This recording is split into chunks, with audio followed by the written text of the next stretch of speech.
This is volume 2 of the 2-volume episode we filmed at 4-8 Wineworks. Please enjoy. Well, I mentioned that, gosh, in just 8 years, you guys are up to like 100 vineyards now that are registered in the state. And in that short time, with all that, 100 wineries, you know, that's a good amount. However, only one of them is selling nationally and internationally at this time, I believe, is Stronghold, right? Are there some more? Caduceus is also, okay. So very few, and that's just, like I said, we are just right at the beginning of this explosion, I think. And part of that is finding out what varietals do well with what rootstocks in what areas and so forth. Joe, you mentioned bigger wines coming out of Cochise County or some of those vineyards, and more elegant or whatever, lighter styles up here, Rhone, whatever. I'm thinking, when I look at Arizona, it's all hot, it's all dry. You know, people from every place else, when I talk to them, and I live in Prescott, oh, it's so hot. And I'm like, well, actually, I'm up in the mountains. There's a large variety of geographies around here. What makes the Cochise stuff seem to be doing, being more dense in the climate, or is it the soil, or is it the age of the vines?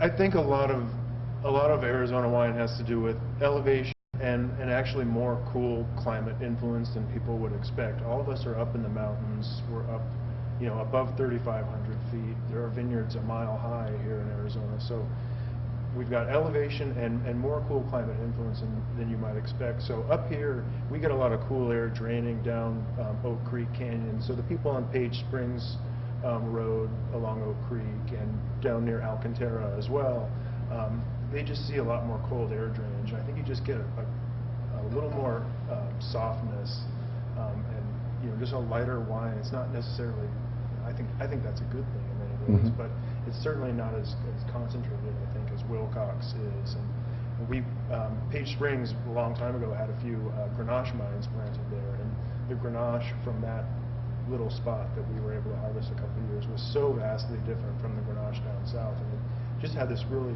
silky Pinot Noir kind of thing that I think came from all that cool air we got draining down Oak Creek. So, you know, there's little differences like that we can point out, but right now, you know, I don't want to make too many generalizations because there's a lot of diversity. This is a very diverse state. People just imagine, you know, sand dunes, but Arizona is a really surprisingly diverse state, and that's a huge piece of why Arizona wines, I think, are so exciting. Okay. I guess we'll start with you, Tim. I wanted to mention, we did mention, but I wanted to talk a little more in depth about styles.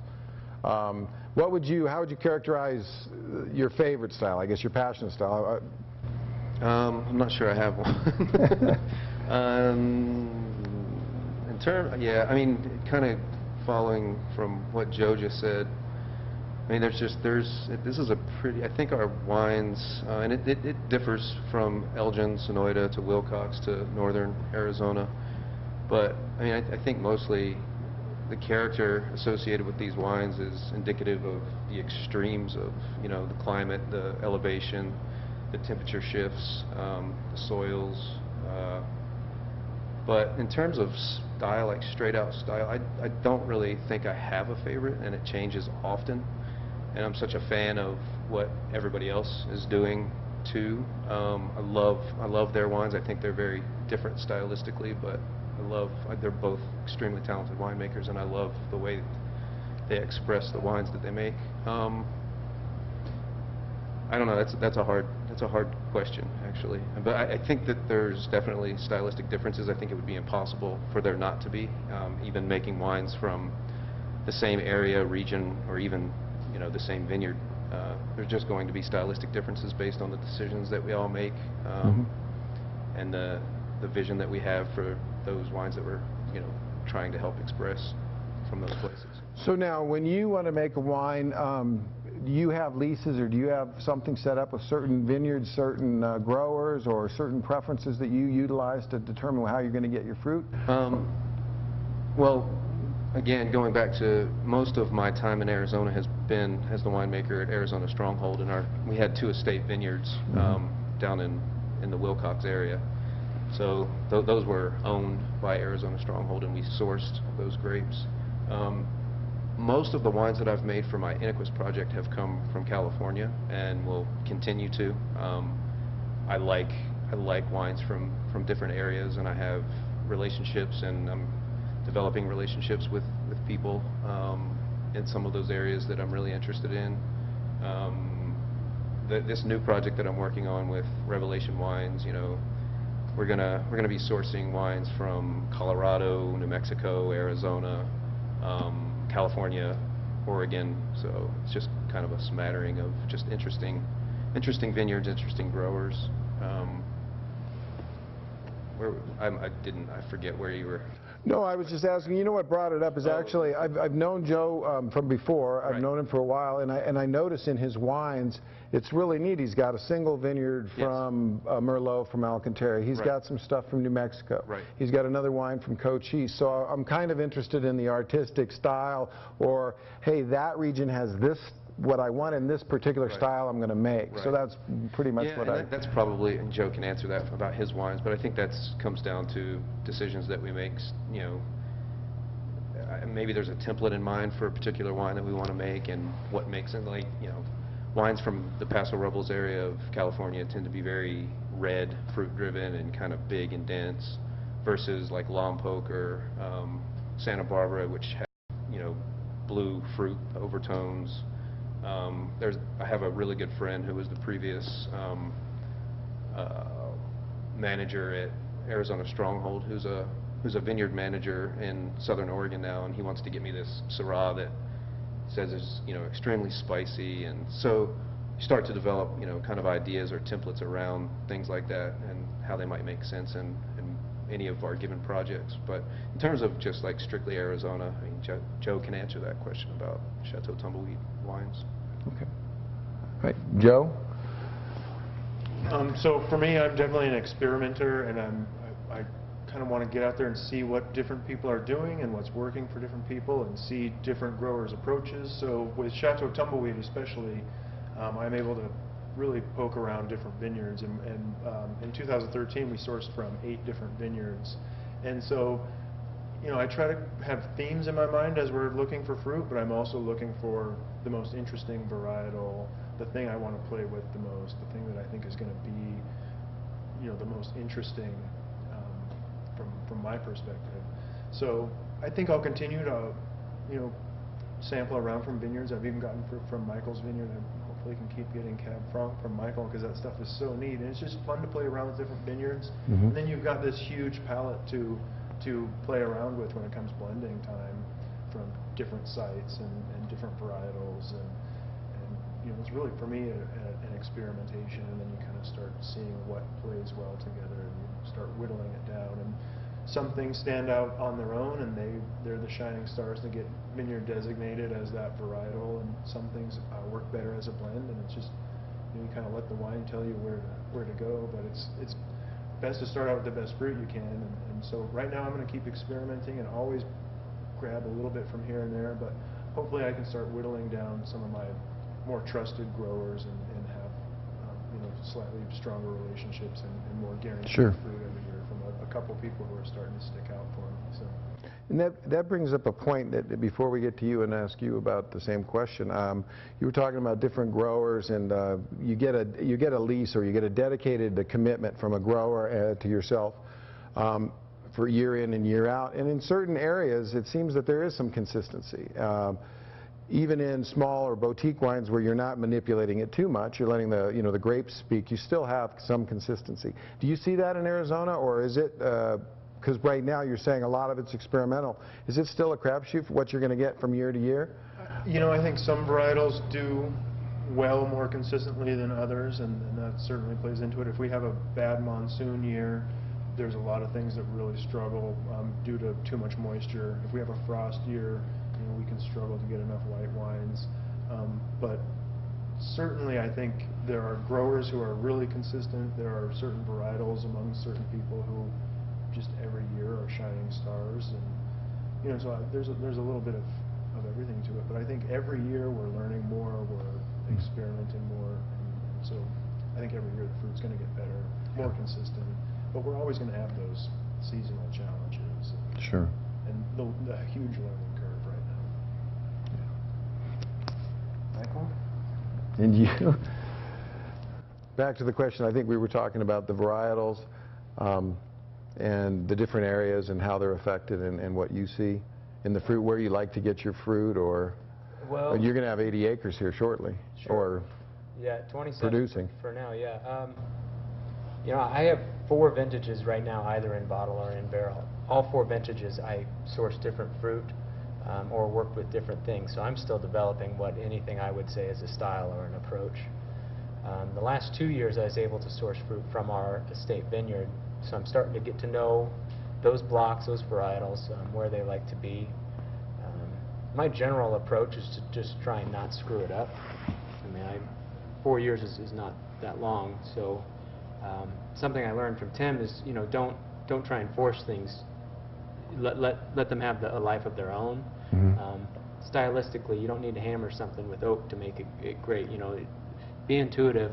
Listen to what the grapes are telling you. Listen to how does the fermentation smell. You know, which direction is it going? When you smelled that last year, what result did you get?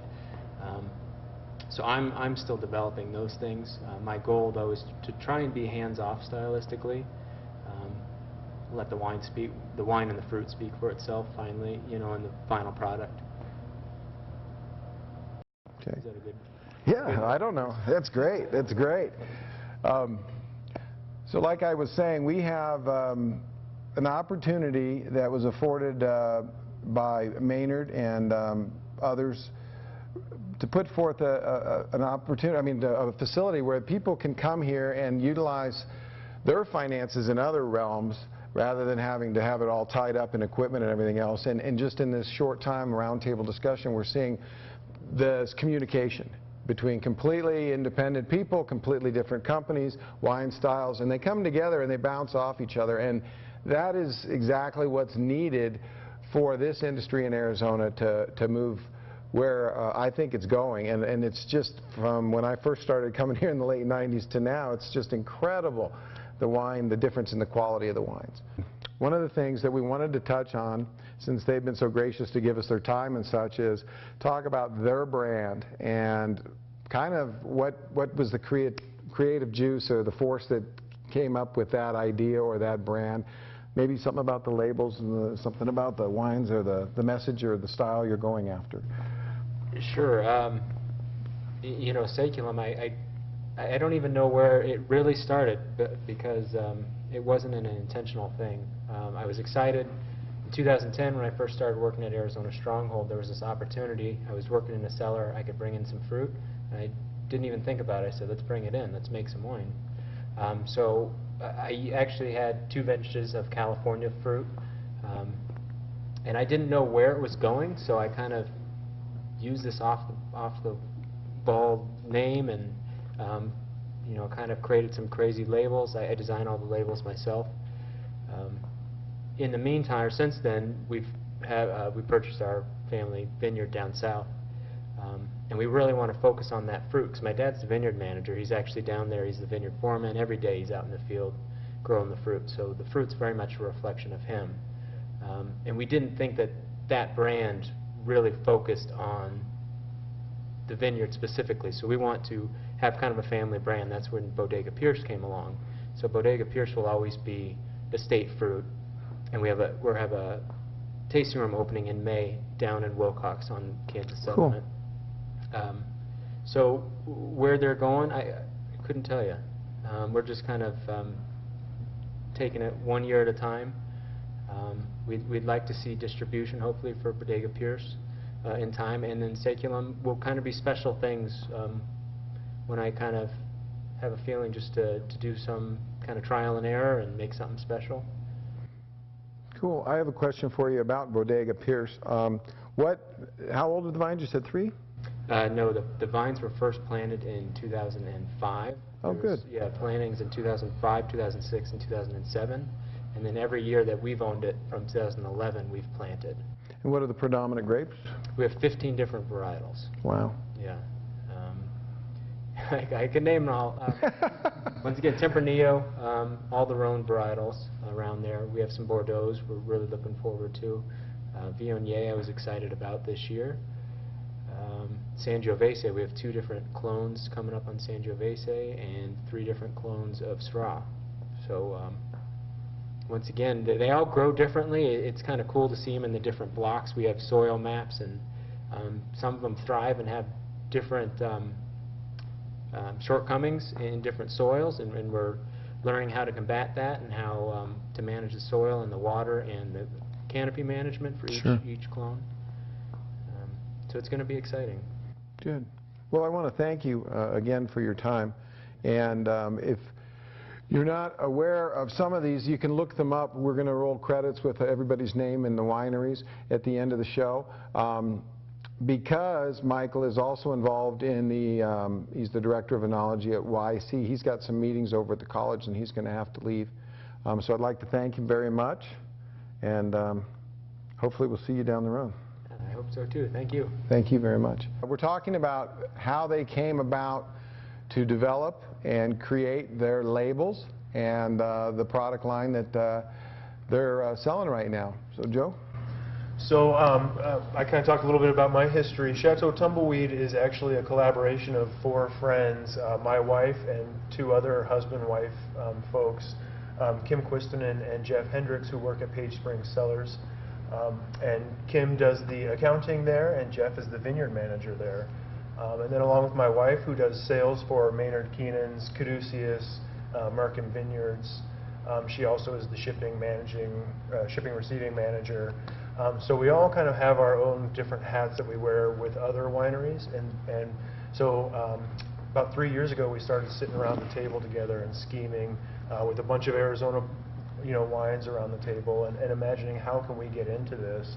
And we'd had a couple false starts, a few near misses getting going, and then finally Maynard opened up 4-8 Wineworks, and that gave us an avenue to make wine and to sell it.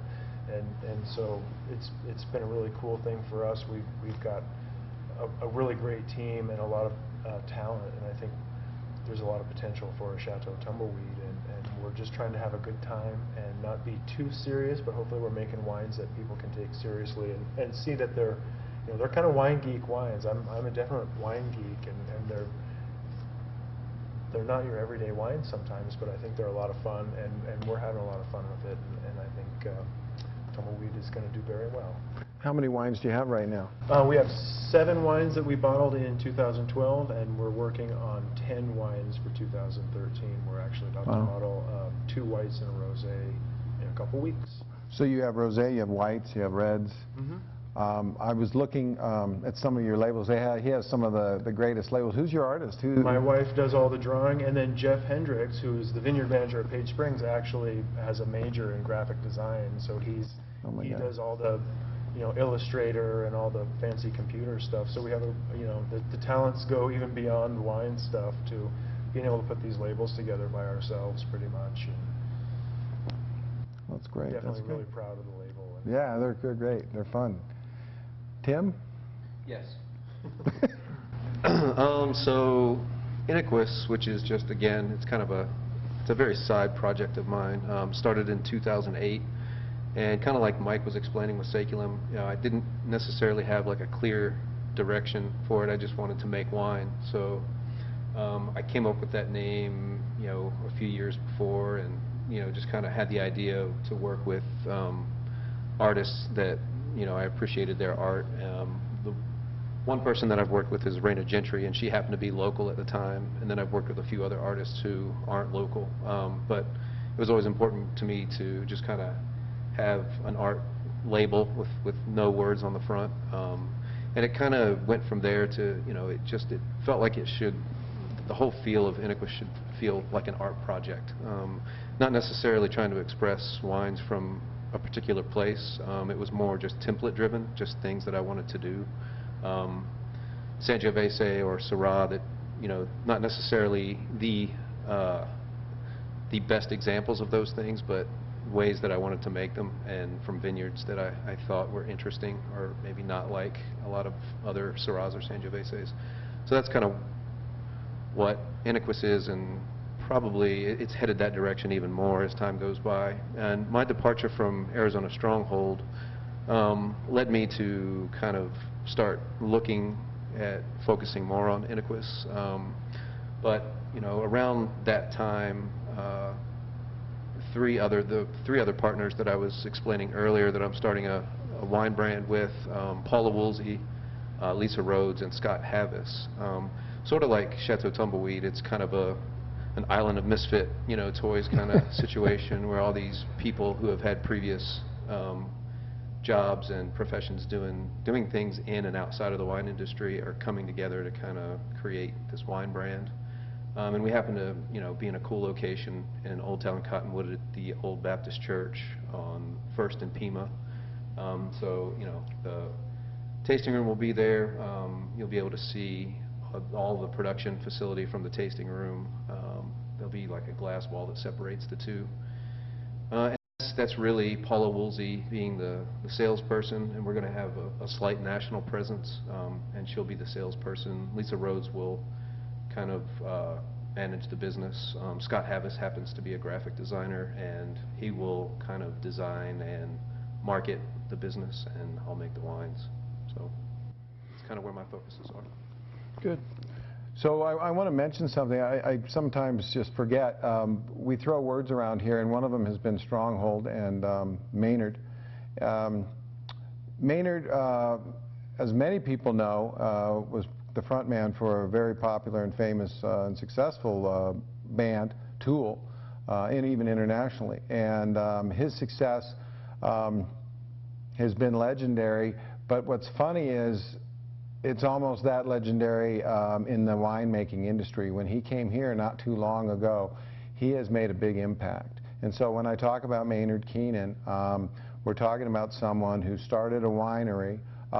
He has several labels, very prolific. But the biggest thing for me is he wants to pass that on. He's been involved with promoting YC, which is Yavapai College. And like I said earlier, we're going to actually have a degree program for viticulture and enology, the first in the Southwest. It's pretty great accomplishment. And within the walls of that college, they're going to have production and the whole gamut. So you don't have to go to some of the traditional schools. I don't know if a lot of you know that UC Davis started as a community college, and they started pretty much the same way, getting the wine thing going. And the next thing you know is that industry was burgeoning 30, 40 years ago. Everybody was going there for their information. So this is going to be a real center for wine growers. And as you see here with the young rock stars of wine, the creativity is just, I think it's unbounded. And so I wanted to make sure that people know that who we're talking about when we mention Maynard, when we mention Caduceus and Merkin.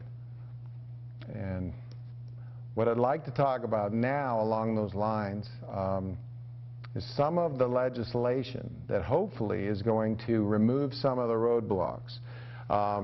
Right now, there's a three-tier system of distribution in Arizona.